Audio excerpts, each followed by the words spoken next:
Il fut un temps où les jardins n'étaient pas seulement beaux, mais pouvaient subvenir aux besoins de familles entières. C'étaient des systèmes bien pensés, remplis d'idées simples mais ingénieuses, qui assuraient la nourriture, économisaient de l'argent et même rapprochaient les voisinages. Chaque jardin avait son but, chaque plante un rôle, et rien n'était laissé au hasard. Mais avec le temps, nous avons perdu ce savoir petit à petit et l'avons remplacé par la commodité. Les supermarchés nous ont rendus dépendants. Les solutions modernes ont supplanté la sagesse ancienne et ce qui était autrefois évident est lentement tombé dans l'oubli. Dans cette vidéo, nous allons découvrir 10 pratiques de jardinage oubliées que tout le monde connaissait autrefois, mais que presque personne n'utilise plus aujourd'hui. Et plus nous avançons, plus il devient clair. Ces méthodes n'étaient pas seulement simples, mais souvent aussi plus intelligentes et plus durables que beaucoup de ce que nous utilisons aujourd'hui. 1. Partage de jardin.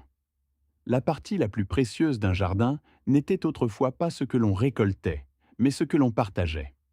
Quand en été les plants de tomates débordaient, ou que les courgettes poussaient plus vite qu'on ne pouvait les manger, rien n'était gaspillé.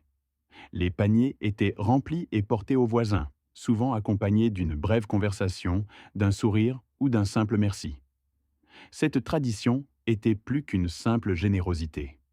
Elle créait un réseau invisible où chacun bénéficiait de chacun. Celui qui apportait des tomates aujourd'hui recevait peut-être des œufs ou des herbes fraîches demain. Des quartiers entiers fonctionnaient comme de petits systèmes d'approvisionnement où personne ne manquait vraiment de rien, tant que les jardins étaient riches. Les enfants grandissaient avec cette idée, aidaient à distribuer la récolte et apprenaient tôt que l'abondance ne se thésaurisait pas, mais se partageait. C'était une forme simple mais puissante de communauté, qui créait la confiance et reliait les gens. Aujourd'hui, nous partageons des photos de nos récoltes sur Internet, mais cette véritable connexion a presque disparu. Et c'est précisément ce qui rend cet ancien système si spécial. Il n'était jamais question seulement de nourriture, mais de personnes. 2. Séchage d'herbes. Il fut un temps où le parfum des herbes traversait les maisons entières. Quand le thym, le romarin ou la sauge étaient récoltés, on les liait en petits bouquets et on les suspendait tête en bas, dans les cuisines, les greniers ou sous les plafonds en bois. Là, ils séchaient lentement, semaine après semaine, tandis que leur arôme devenait plus intense et plus profond. Ce processus était plus qu'une simple conservation. C'était un rituel qui exigeait de la patience et donnait un sentiment d'autosuffisance. Chaque plante séchée racontait une histoire du jardin, du temps et du soin avec lequel elle avait été cultivée.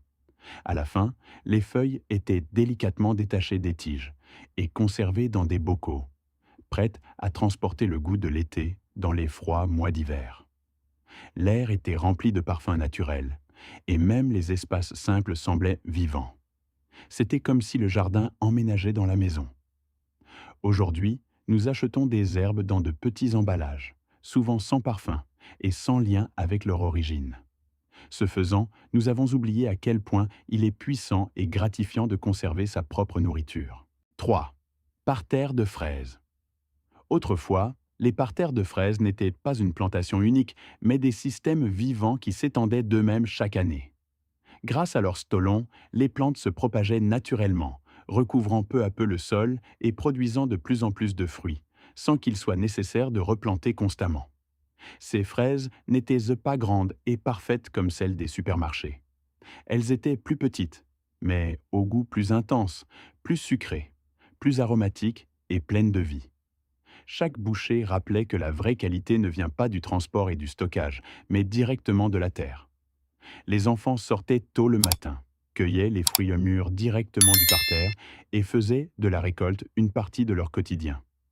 Ce n'était pas un achat, mais une expérience liée à des souvenirs. Et chaque année, le parterre devenait plus riche, plus dense et plus productif. Aujourd'hui, nous achetons des fraises qui ont souvent parcouru des milliers de kilomètres et ont perdu leur saveur. Ce faisant, nous avons oublié qu'un seul parterre de fraises bien entretenu peut subvenir aux besoins d'une famille pendant des années, sans effort, sans dépendance. 4. Plantation associée. Avant l'existence des pesticides chimiques, les jardiniers ne travaillaient pas contre la nature, mais avec elles. Ils savaient exactement quelles plantes pouvaient se protéger et se renforcer mutuellement. Les soucis éloignaient les parasites des tomates. Les haricots apportèrent de l'azote au sol, tandis que le maïs leur servait de support naturel. C'était une interaction parfaitement orchestrée qui fonctionnait sans intervention artificielle. Cette connaissance ne reposait pas sur le hasard, mais sur des années d'expérience.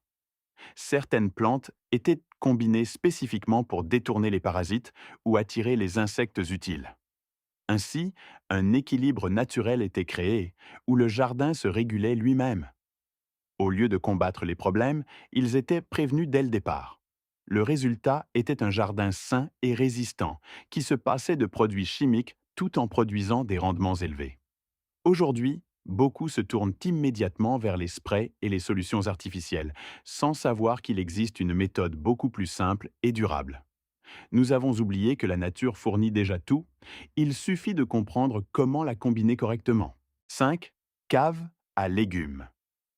Bien avant l'existence des réfrigérateurs, de nombreuses familles possédaient un endroit qui décidait de leur hiver, la cave à légumes. Construite profondément dans le sol, elle utilisait l'isolation naturelle de la terre pour maintenir une température fraîche et constante. Les pommes de terre, carottes, oignons ou pommes pouvaient y être stockées pendant des mois sans se gâter. Sans électricité, sans technologie. Une cave à légumes bien construite était plus qu'un simple espace de stockage. C'était une assurance contre l'incertitude. Les familles savaient que leur récolte les ferait traverser la saison froide. Chaque étagère, chaque caisse était un signe de préparation et d'autonomie. La construction suivait des principes clairs. Une ventilation adéquate, des zones séparées pour différents aliments et une température stable qui fluctuait rarement. Ce système simple fonctionnait de manière fiable, année après année, indépendamment des circonstances extérieures. Aujourd'hui, nous dépendons entièrement des appareils électriques. Une panne de courant suffit et nos provisions sont en danger. Mais autrefois, les gens étaient indépendants de tels risques. Ils faisaient confiance à des solutions qui fonctionnaient durablement, silencieuses, invisibles et étonnamment efficaces. 6. Tonnelles de vigne. Autrefois, les tonnelles de vigne étaient bien plus que de simples éléments décoratifs dans le jardin. C'étaient des constructions vivantes qui offraient à la fois ombre, nourriture et un lieu de repos. Construites en bois robuste et envahies par des vignes, elles formaient des toits naturels sous lesquels les familles trouvaient refuge pendant les chaudes journées d'été. Chaque année, ces structures prenaient de la valeur. Les vignes devenaient plus denses, les raisins plus nombreux, et l'ombre plus fraîche et agréable. C'était un système qui s'améliorait de lui-même, une rare interaction entre fonction et beauté. Sous ces tonnelles, on travaillait, on discutait ou on profitait simplement du silence, tandis qu'au-dessus, les raisins mûrissaient lentement. Ces jardins étaient conçus pour donner plus qu'ils ne prenaient.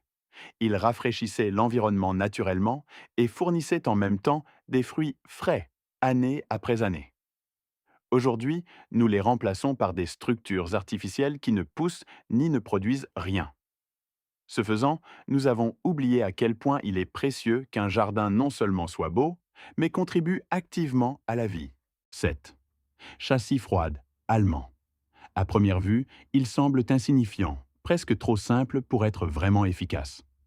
Une basse caisse en bois, surmontée d'une fenêtre en verre inclinée. Pourtant, ce système simple était autrefois l'un des outils les plus intelligents du jardin. Alors qu'il gelait encore dehors, un microclimat protégé se créait à l'intérieur. Les rayons du soleil étaient capturés, la chaleur stockée, et les plantes fragiles pouvaient pousser bien avant le début officiel du printemps. La laitue, les épinards, ou même les jeunes plants de tomates prenaient ainsi une avance décisive.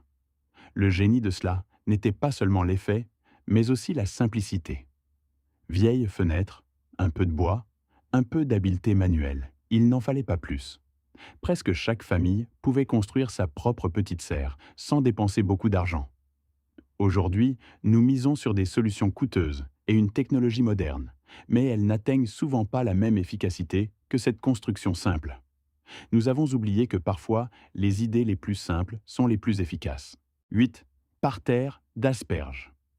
Les parterres d'asperges étaient autrefois un symbole de prévoyance. Celui qui plantait des asperges savait qu'il fallait de la patience. Les premières années, la plante produisait à peine, mais après cela, elle pouvait être récoltée encore et encore pendant des décennies. Certains parterres fournissaient même des récoltes fraîches de manière fiable, après 40 ou 50 ans. C'était une décision pour l'avenir, pas pour un profit rapide. Les familles plantaient des asperges non seulement pour elles-mêmes, mais aussi pour la génération suivante. Chaque printemps, la première récolte était presque célébrée comme un petit événement, un signe que l'hiver était fini et qu'une nouvelle vie commençait. Aujourd'hui, beaucoup ne pensent qu'à court terme. Les plantes doivent donner des résultats immédiats, sinon elles sont considérées comme peu pratiques. Mais c'est là la différence. Autrefois, on construisait des systèmes qui prenaient de plus en plus de valeur avec le temps. Aujourd'hui, nous cherchons des solutions rapides et perdons de vue l'abondance à long terme. 9. Tresse d'oignons. Autrefois, après la récolte, les oignons n'étaient pas simplement stockés, mais soigneusement tressés en longues nattes. Celles-ci pendaient dans les cuisines ou les garde-manger et étaient à la fois pratiques et esthétiques. Chaque tresse était un signe que le jardin avait bien pourvu à la famille. Cette méthode n'était pas seulement décorative, mais aussi extrêmement efficace. Le tressage maintenait les oignons séparés, de sorte que la pourriture ne pouvait pas se propager aussi facilement. Ainsi, ils pouvaient être conservés pendant des mois, sans réfrigération ni technologie moderne. Le tressage lui-même était une activité calme, presque méditative, qui avait souvent lieu le soir. C'était un moment où le travail et la satisfaction se rencontraient. Aujourd'hui, les oignons finissent dans des filets en plastique, perdent rapidement de leur qualité et se gâtent souvent beaucoup plus tôt. Nous avons ainsi perdu non seulement une technique pratique, mais aussi un morceau de connexion à ce que nous cultivons et utilisons nous-mêmes. 10. Tipi de haricots. Autrefois, les endroits les plus créatifs du jardin ne provenaient pas de plastique ou de kits préfabriqués, mais de matériaux simples et de plantes vivantes. Avec quelques longues perches et des haricots grimpants, les familles construisaient ce qu'on appelait des tipis à haricots, qui se transformaient au fil de l'été en havres de paix verts et vivants. En quelques semaines, les haricots poussaient le long des perches, s'entrelaçaient et formaient un toit naturel de feuilles. En dessous, un espace frais et ombragé était créé, où les enfants pouvaient jouer, tandis que la nourriture poussait simultanément. C'était une interaction parfaite entre fonction, apprentissage et nature. Ces constructions simples offraient plusieurs avantages. Elles fournissaient des haricots frais, protégèrent du soleil et montraient aux enfants de manière ludique d'où vient vraiment la nourriture. La récolte ne devenait pas une obligation, mais une partie du jeu. Aujourd'hui, nous remplaçons ces idées par des aires de jeux artificiels qui ne poussent ni ne donnent rien en retour. Ce faisant, nous avons oublié à quel point il est génial qu'un jardin nourrisse, enseigne et donne de la joie en même temps. Quand nous considérons toutes ces pratiques de jardinage oubliées, une chose devient claire. Nos grands-parents n'avaient pas de meilleure technologie, mais ils avaient une meilleure compréhension. Ils savaient comment travailler avec la nature au lieu de la combattre, comment obtenir des résultats maximaux avec des moyens simples et comment construire l'indépendance pas à pas. Ces jardins n'étaient pas des coïncidences. C'étaient des systèmes bien pensés qui liaient la nourriture, la sécurité et la communauté. Chaque geste avait un sens, chaque décision avait un effet à long terme. Aujourd'hui, nous avons remplacé beaucoup de cela par des solutions plus rapides, plus pratiques. Pourtant, elles sont souvent moins durables, moins efficaces et surtout moins gratifiantes. Peut-être que l'avenir ne réside pas seulement dans les nouvelles technologies, mais aussi dans la redécouverte de cette sagesse ancienne. Car au final, il ne s'agit pas seulement de ce qui pousse dans votre jardin, mais aussi de ce que vous en faites.